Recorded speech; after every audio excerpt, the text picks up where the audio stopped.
Muchas gracias, hermano Carlos Cebreros, y gracias a nuestro hermano Eliel también, que está por ahí en los controles, y a todos los que hacen posible esta plática. Gracias también por la invitación y por la oportunidad de compartir con ustedes algunos pensamientos acerca de la cultura reformada o cristiana reformada en México. Es una oportunidad muy buena. Y se me pidió también que hablara desde el punto de vista del doctor Hermann Dooyeweer en su libro Las raíces de la cultura occidental. Voy a hacer algunas referencias y va a estar también de manera interesante ahí estos comentarios. El doctor Hermann Dooyeweer hace un análisis profundo de los motivos básicos religiosos que han ejercido y ejercen una influencia poderosa en el corazón del ser humano. Me gustaría poder aplicar tanto las ideas de Dooyeweer como las de Vollenhoven para hablar de la necesidad de una cultura cristiana reformada para México. En el transcurso de esta hora trataré de presentar un repaso histórico de las principales fuerzas motrices en nuestro país y cómo fueron promovidas por los diferentes medios formadores de cultura, como la universidad y el Estado. Posteriormente haré la propuesta que surge de este mismo análisis para el establecimiento de una cultura cristiana reformada en nuestro México. En primer lugar, me gustaría hablar de construyendo una nación. Una nación no es un ente estático. En ella se engloban muchos y muy distintos seres humanos que la forman y la cambian con el tiempo. Pero toda nación tiene un principio unificador, algo que la guía, una visión común que dirigirá todas sus actividades. Esto es lo que el doctor Hermann Dooyeweer llama motivo básico religioso, aunque creo que aquí el doctor Adolfo nos hace una... sí, motivo básico, muy bien. Y este motivo básico religioso es la fuerza motriz que permite a los hombres trabajar en unidad o también diferenciarse aún siendo parte de una misma nación. Dooyeweer identifica a lo largo de la historia 4 diferentes motivos básicos religiosos. El de los griegos, de forma materia; el del cristianismo, creación, caída, redención; el del escolasticismo, gracia, naturaleza; y el del humanismo, libertad, naturaleza. Estos 4 motivos básicos religiosos han dirigido la historia humana, sus esfuerzos políticos, económicos, académicos y hasta familiares pueden ser entendidos a partir de la dirección religiosa que el hombre tiene en rebelión o en sometimiento al Creador del cielo y de la tierra. Vollenhoven explica que la religión es la respuesta en obediencia o desobediencia a la fundamental ley de amor, y esta ley es la de amar al Señor Dios con todo nuestro ser.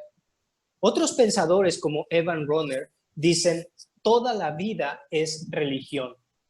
Todos nuestros actos están dirigidos por las convicciones más profundas de nuestro ser: fe en Dios o incredulidad.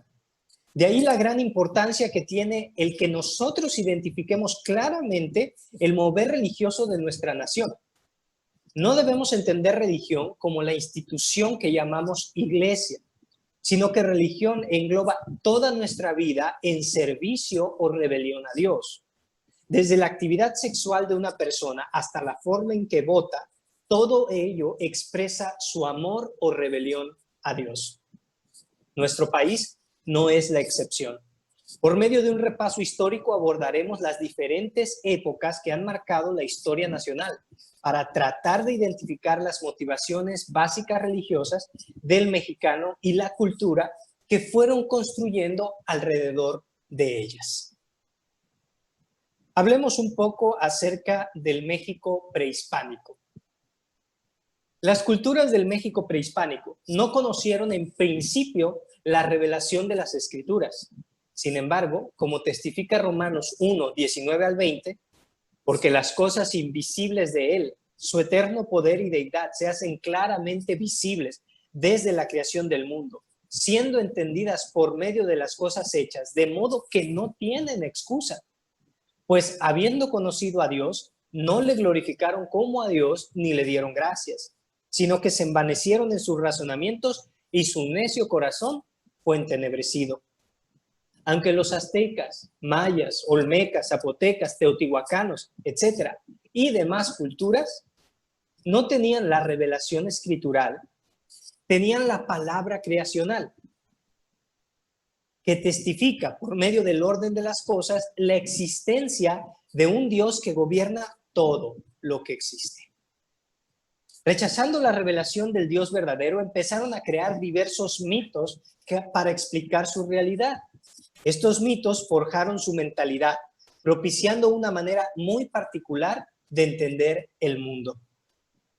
Los aztecas, según León Portilla, tenían una cosmovisión místico-militar que les impulsaba a una constante guerra para conseguir sacrificios que permitieran al mundo seguir existiendo. Esta cosmovisión está basada en el mito de los 5 soles o eras. De entre los diversos dioses, debido a un conflicto entre ellos mismos, uno tomaba el lugar del sol, dando inicio a una nueva era.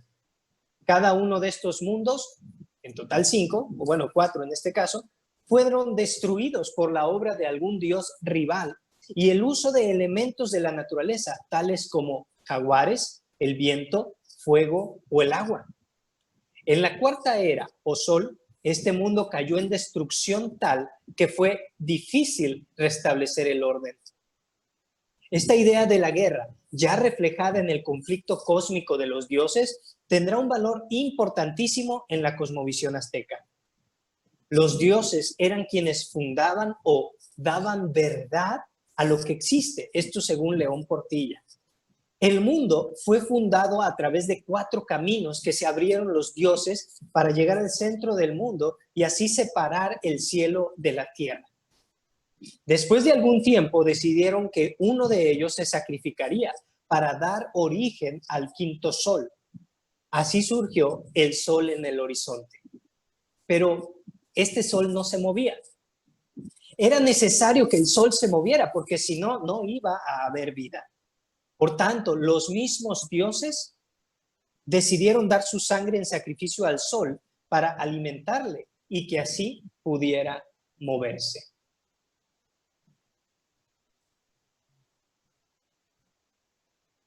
Muy bien, continuamos. Los dioses, a través de varias peripecias, consiguieron los huesos de los hombres del primer sol o de la primera era. De los huesos hecho polvo crearon a los hombres actuales, dándoles como alimento el maíz y como propósito el mantener al sol en movimiento. El mito del 5º sol subraya que el orden, lo mismo que la creación de los seres humanos y del sol, son dones de los dioses y que el mantenimiento de la vida en el mundo requiere sacrificio. Esto según Enrique Flores Cano. La labor del hombre era evitar la destrucción de la presente era llamada 5º sol a través de la realización de sacrificios, la misión sagrada de los aztecas. Las guerras floridas eran incursiones militares contra pueblos vecinos que los aztecas realizaban, incluso contra aliados, con un propósito muy específico. No era para conseguir botín, no era para poder hacerse más ricos, solamente era para conseguir víctimas para el sacrificio. De esta forma, emulaban el actuar de los dioses, tanto en el guerrear contra sus mismos aliados, como en el sacrificio de humanos para impedir que el sol se detuviera. Esta visión de vida fue la que guió el destino de los aztecas, su forma de pensar y todas y cada una de sus acciones. Por lo mismo se establecieron centros de educación como el Calmecac y el Telpochcali.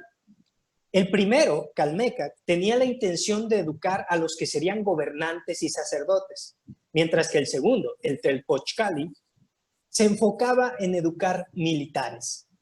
Ahí, en el primero, se encontraban, bueno, en ambos, mejor dicho, se encontraban los Tlamatinime, que eran los sabios o maestros de este tiempo. De hecho, la palabra Tlamatinime es el plural, que quiere decir los que saben algo. Ellos instruían a sus discípulos en lo más elevado de la cultura náhuatl. En el Calmecac se les instruía en la disciplina y las buenas formas, pero especialmente en tres cosas. Primero, en un buen lenguaje, es decir, lo que llamaríamos retórica. De tal forma era la expresión de sus alumnos que se hacía diferencia entre el habla del pueblo y el habla del lenguaje cultivado. También se les instruía en los cantares y cantos divinos, el estudio de los códices y su escritura, la enseñanza de los mitos y la filosofía náhuatl, a través de la poesía.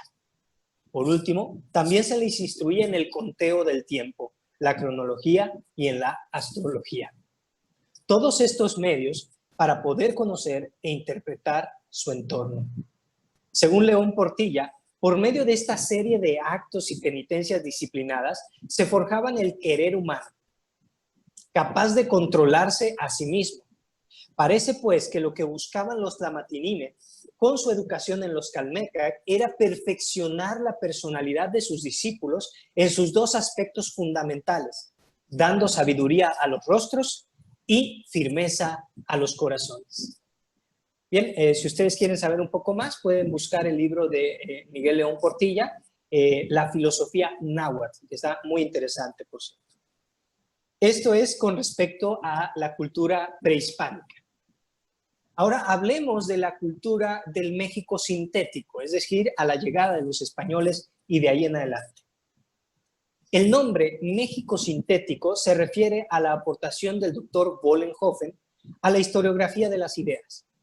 La Edad Media está caracterizada por una síntesis. La síntesis es la unión de dos esquemas de vida que son contradictorios entre sí. Los teólogos medievales trataron de unir el pensamiento que surgía de las escrituras con la filosofía de los griegos. A la unión surgida llamamos síntesis. Doyever, a su vez, explica que del intento de unir el motivo básico religioso de las escrituras con el motivo básico de los griegos, dio lugar el surgimiento de un nuevo motivo básico religioso, el de gracia sobre naturaleza. Este esquema hacía una división fundamental en la vida del ser humano en dos áreas. El área de la gracia, donde podemos encontrar todas las actividades espirituales o que tienen que ver con Dios, como la fe, la oración, la misa, la teología, el culto, etc. Y el área de la naturaleza, que incluye toda la vida llamada secular, como el trabajo diario, el dinero, las diversiones, la filosofía, el gobierno, etc. Tenemos un comentario por ahí también del doctor Adolfo. Ok, nos dice que es mejor traducir el escolasticismo como escolástica más que escolasticismo. Bueno, vamos a tomar muy en cuenta este comentario del doctor. Bueno, un apunte importante es que el doctor es uno de los máximos traductores de nuestro país en el idioma español, de las obras del doctor Germán Doyever. Entonces, realmente, en este sentido, por eso estamos escuchando muchos sus comentarios, porque el doctor es una autoridad, aparte de en otros campos, pero en este sentido de la traducción. Continuamos.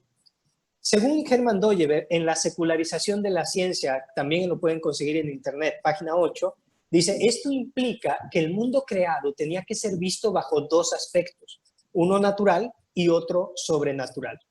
Esta esfera sobrenatural es la de la revelación especial de Dios y de comunión con Él. En esta concepción, sin embargo, la esfera natural es divorciada del motivo bíblico central, al que llamamos la clave para todo conocimiento. Esta síntesis llegó a México por obra de las órdenes mendicantes y dominó en México de 1524 hasta 1774.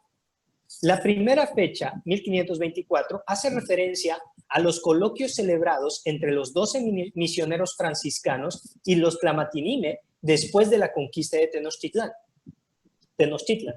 Y la segunda fecha, 1774, es debido a la publicación por Benito Díaz de Gamarra de su Elementa Recentioris Philosophia, que marca la entrada del racionalismo y con ello de las ideas revolucionarias. Para Antonio Caso, filósofo mexicano, arte, ciencia, pensamiento pensamiento filosófico, literatura, política, costumbres y tradiciones, es católico por desarrollo natural o por reacción inevitable y espontánea. Y está hablando precisamente de nuestro país, de que nuestro país, su pensamiento, su forma de actuar, su filosofía, absolutamente todo está permeado desde aquella época con las ideas católicas o de esta síntesis. A la vez, este esquema filosófico se encarnó y propagó poderosamente a través de los centros educativos de las órdenes monásticas y sobre todo por la Real y Pontificia Universidad de México, inaugurada el 25 de enero de 1553.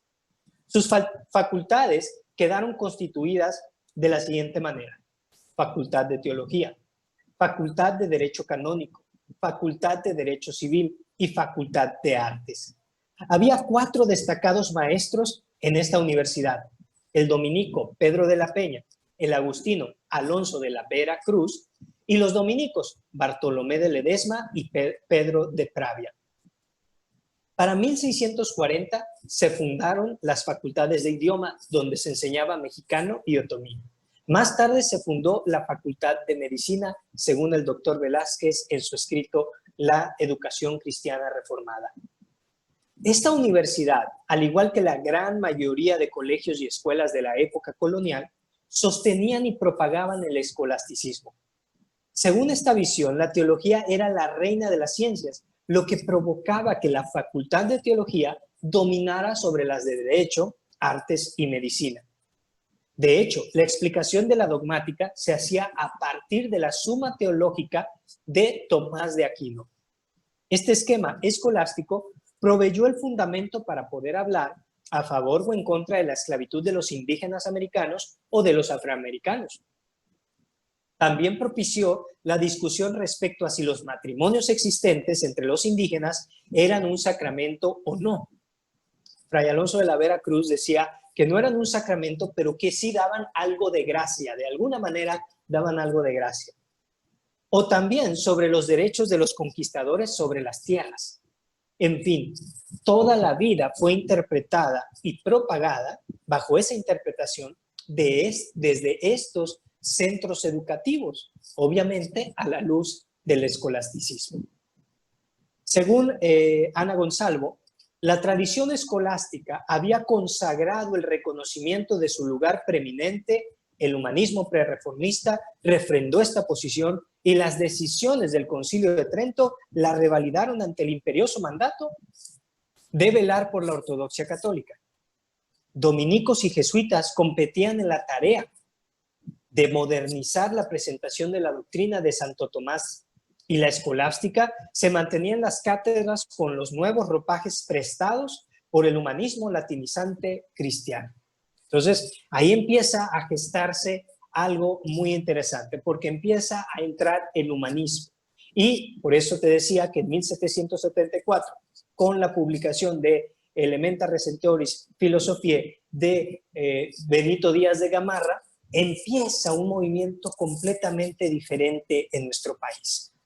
Esta época, en 1774, inaugura lo que varios conocen como el México revolucionario.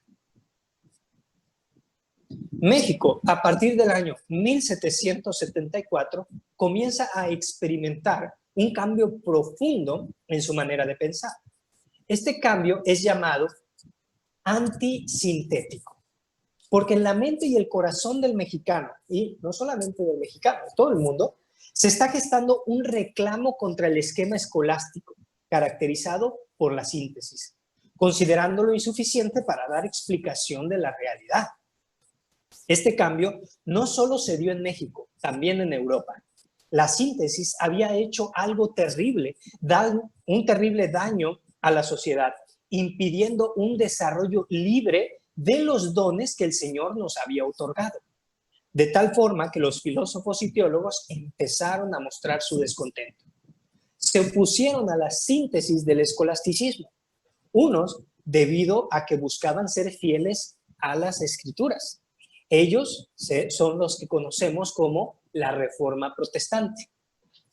¿Por qué se opusieron a la síntesis? ¿Por qué se opusieron a Aristóteles, por ejemplo? ¿Por qué Lutero odiaba a Aristóteles? Bueno, era debido a que él quería que las escrituras dirigieran toda nuestra vida.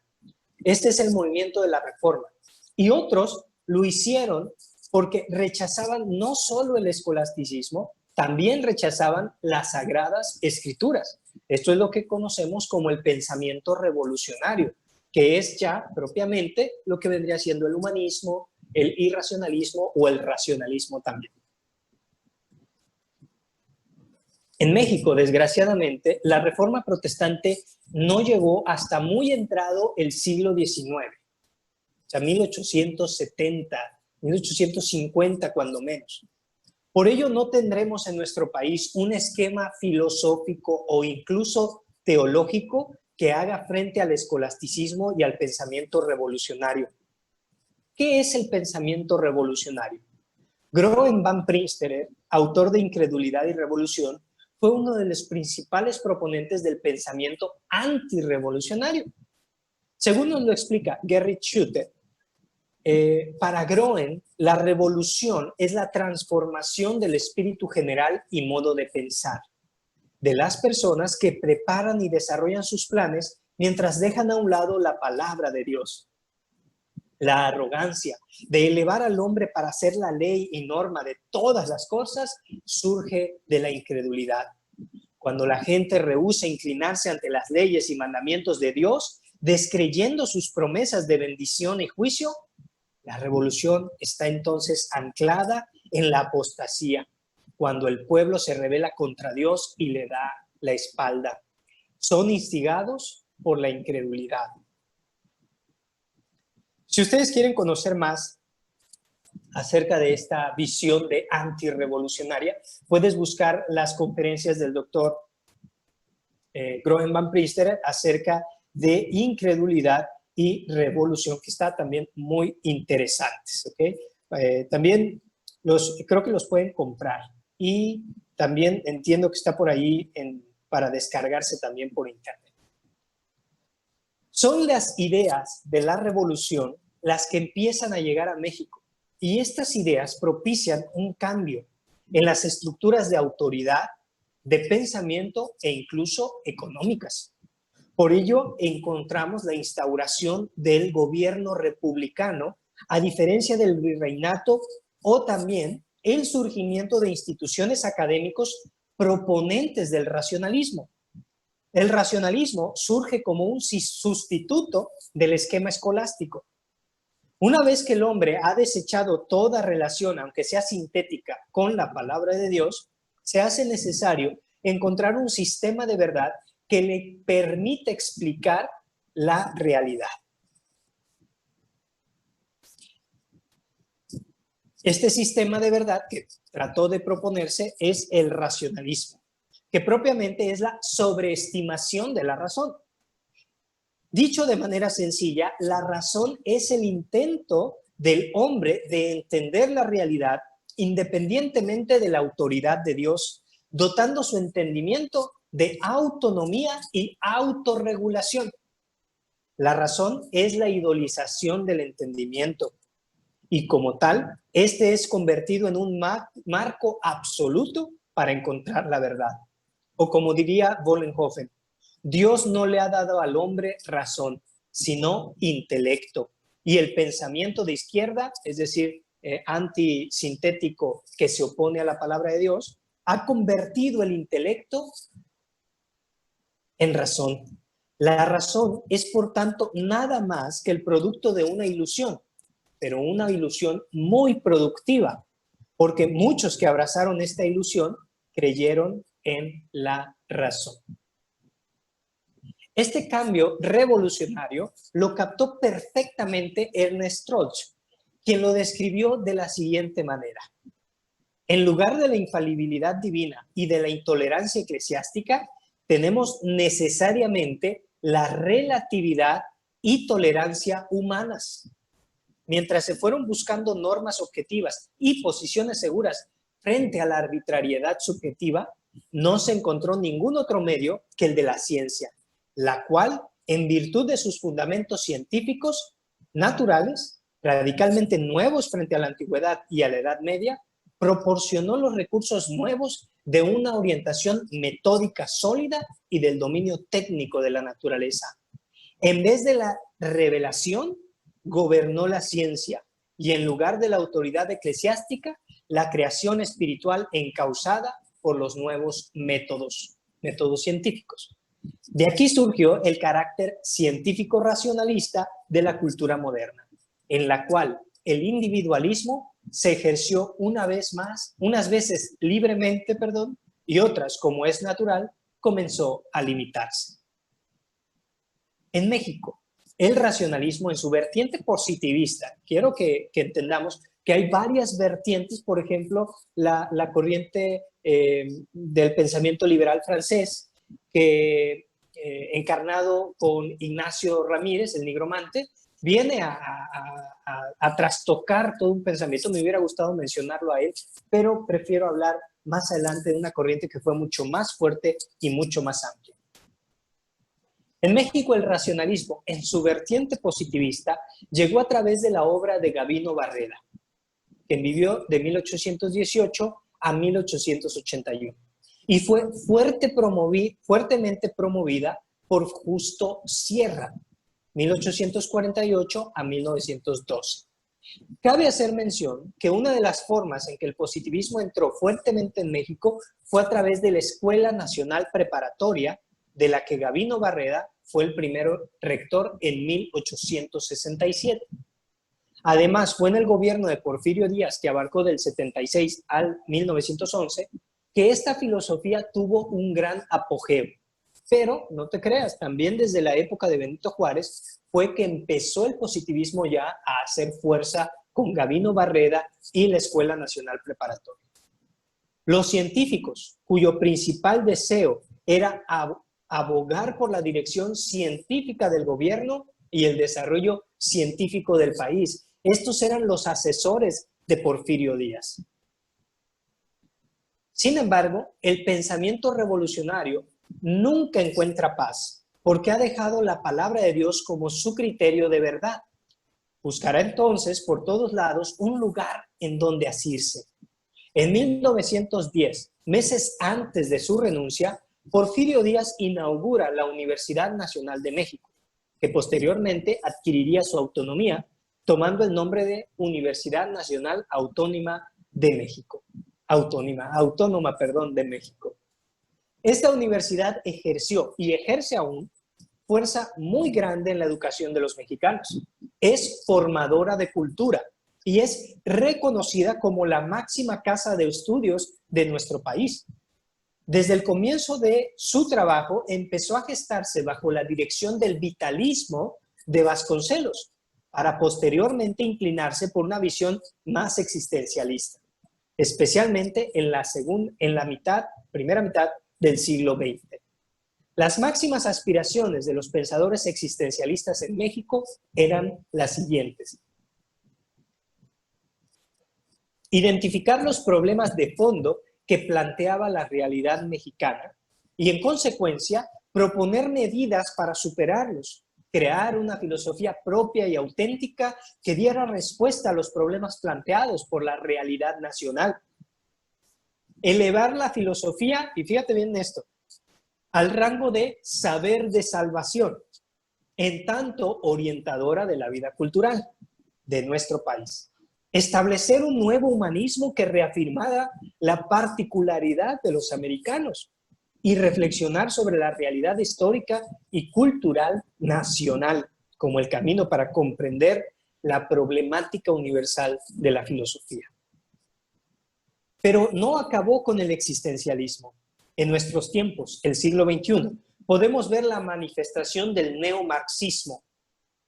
Movimientos progresistas como el feminismo, el multiculturalismo y LGBT aplican análisis marxistas a grupos identificados por la raza o el género, instándoles a despertar su conciencia de género, de raza, de lo que sea, y a expulsar a sus opresores. Antes lo que llamaba Marx era a despertar tu conciencia de clase para poder luchar y entonces sobreponerte.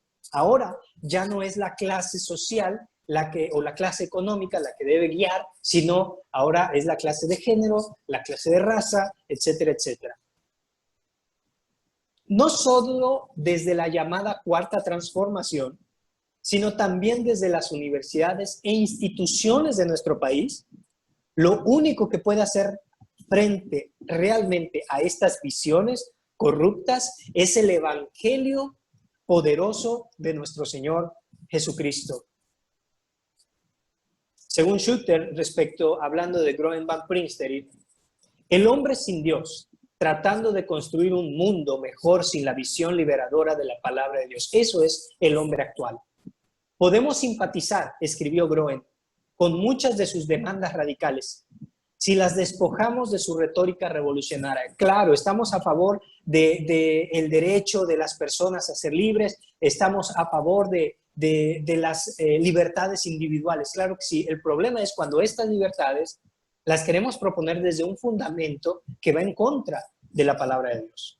Pero ¿puede acaso un árbol malo dar fruto bueno?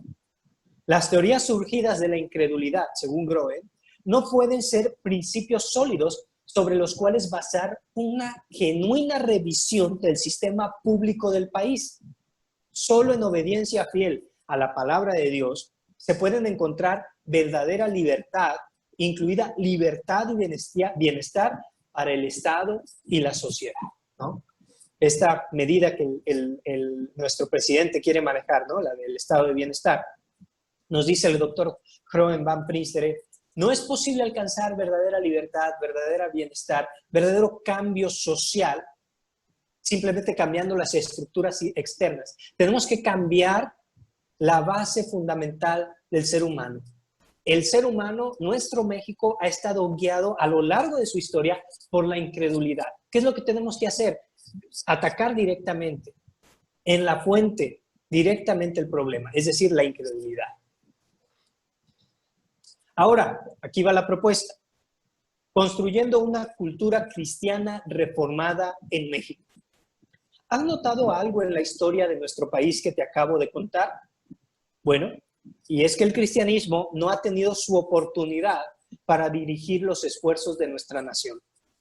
El motivo básico religioso del cristianismo no se ha manifestado plenamente como una fuerza directriz a lo largo y ancho de nuestro país. De hecho, a lo largo de este recorrido histórico, hemos notado que las universidades han encarnado y propagado poderosamente los esquemas de vida que van contra la palabra de Dios. En el tiempo prehispánico vimos que el Calmecac y el Telpochcali funcionaban como centros de instrucción de la juventud, fortaleciendo la cohesión del pensamiento náhuatl y su cultura. En la época del virreinato, en México, el centro ideológico fue la Real y Pontificia Universidad de México, que pugnó por la enseñanza del escolasticismo medieval y que también impulsó, aunque sin tanto deseo, la inclusión de la filosofía moderna de Europa. En la época revolucionaria de México se estableció la Escuela Nacional Preparatoria, donde se formaron grandes pensadores de nuestro país bajo la tutela del racionalismo positivista, que rechazaba la inclusión de la escritura en la vida nacional. Ya en las primeras décadas del siglo XX, las universidades adquieren fuerte presencia en el país y para la segunda mitad de este siglo se convierten en motor de cambio para la sociedad mexicana. Ya sea a través del Ateneo de la Juventud o del Grupo Filosófico Hiperión, forman a la juventud mexicana en la filosofía del existencialismo. Ya en pleno siglo XXI, instituciones tales como la UNAM y el Politécnico son impulsoras de una visión neomarxista, mientras que instituciones tales como la Universidad Iberoamericana promueven una visión neotomista de la filosofía, o también el Tecnológico de Monterrey y otras instituciones afines pugnan por un capitalismo más agresivo. Sin embargo, aún no se ha levantado una universidad cristiana que afirme el señorío de Cristo sobre cada esfera de la vida y que impulse con su academia la instrucción de la juventud mexicana. La filosofía de la idea cosmonómica es efectivamente una visión lo suficientemente amplia como para otorgarle a la juventud de este país respuestas a las preguntas más importantes de su existencia. ¿De dónde vengo? ¿Por qué estoy aquí? ¿Hacia dónde voy? y por medio de estas respuestas presentar un firme combate a las ideologías que al presente están socavando y minando la presencia e influencia cristiana en los diferentes aspectos de la vida. La tarea de la Universidad Cristiana en México es necesaria y no poco dificultosa, puesto que tendrá que hacer frente a dos enemigos: la síntesis del escolasticismo y al pensamiento revolucionario o humanista. El doctor Adolfo García de la Sierra, en su ensayo sobre los fundamentos de la Universidad Cristiana, establece que, por un lado, la Universidad Cristiana debe hacer frente al enemigo que al interior del cristianismo le impide establecer como institución educativa, es decir, el dualismo naturaleza-gracia. El problema principal de nuestro México cristiano es que seguimos pensando en un esquema de dos reinos. Es decir, seguimos pensando que podemos servir a Dios en una parte de nuestra vida y podemos servir a otras cosas en otra parte de nuestra vida. Dividimos nuestra vida en dos y entonces no nos preocupa la educación, no nos preocupa otros esquemas que puedan influir en la vida de la gente. Mientras el cristianismo siga pensando en términos de la teoría de dos reinos, no podrá establecer una universidad cristiana, ya que según la visión dualista, la universidad es terreno de la naturaleza y la razón. No tiene nada que ver con el terreno de la gracia o de Dios o de la fe. Dios no tiene nada que ver con la universidad. Por otro lado, también debe hacer frente al humanismo secularista, que ha construido toda su labor a partir de la premisa de la neutralidad del pensamiento teórico. Debe establecerse que toda institución educativa está influenciada por alguna motivación religiosa en servicio o rebelión al Creador. También te recomiendo la lectura ya sea de Las raíces de la cultura occidental del doctor Hermann Dooyeweerd o El mito de la neutralidad religiosa del doctor Roy Clausen. Por último, y para terminar, la Universidad Cristiana debe establecer su fundamento firmemente: Cristo Jesús como la raíz religiosa de una nueva humanidad, y que proporciona el potencial para el desarrollo no solo de una vida moral santa, sino también de una vida económica santa, una política santa, una vida laboral santa, una ética santa, etc.